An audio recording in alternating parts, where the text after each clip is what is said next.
ជំរាបសួរបងប្អូនទាំងអស់គ្នាថ្ងៃនេះគឺជាថ្ងៃទី5ខែ4ឆ្នាំ2026សម្រាប់តម្លៃហាងឆេងមាសនិងប្រាក់នៅព្រឹកនេះពុំមានអ្វីប្រែប្រួលគួរឲ្យកត់សម្គាល់នោះទេបើយើងប្រៀបធៀបទៅនឹងតម្លៃហាងឆេងមាសនិងប្រាក់កាលពីព្រឹកម្សិលមិញសម្រាប់បងប្អូនដែលមិនទាន់បានចុចជាវឬក៏ចុច Subscribe នៅលើ Channel YouTube របស់ខ្ញុំសូមបងប្អូនជួយចុចជាវក៏ដូចជាចុច Subscribe នៅលើ Channel YouTube របស់ខ្ញុំដើម្បីទទួលបាននៅព័ត៌មានស្ដីពីតម្លៃហាងឆេងមាសនិងប្រាក់ដែលខ្ញុំផុសជាប្រចាំថ្ងៃ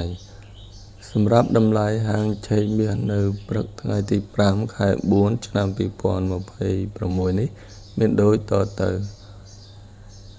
1អោនតម្លៃ$4,679 1G តម្លៃ$563 1តម្លឹងតម្លៃ$5,638 និង1គីឡូតម្លៃ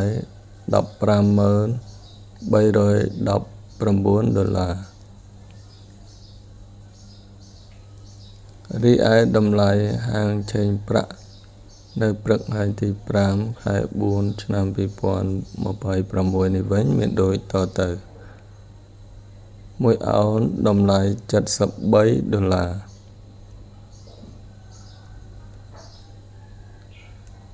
1G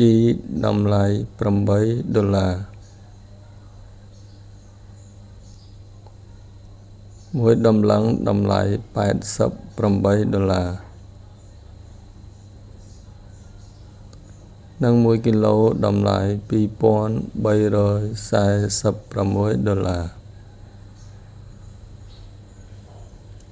សម្រាប់តម្លៃហាងឆេងមាសនិងប្រាក់ដែលខ្ញុំបានជម្រាបជូនបងប្អូនបាញ់មិញនេះចាប់តែប៉ុណ្ណេះអរគុណបងប្អូនដល់គ្នាដែលបានទស្សនានិងតាមដានយកចិត្តទុកដាក់ស្ដាប់នៅការរៀបរាប់របស់ខ្ញុំតាំងពីដើមរហូតមកដល់ទីបញ្ចប់ជូនពរបងប្អូនទាំងអស់គ្នាមានសុខភាពល្អរកទទួលទានមានបានគ្រប់គ្នាសូមអរគុណសូមជម្រាបលាហើយជួបគ្នានៅវីដេអូក្រោយៗមកទៀត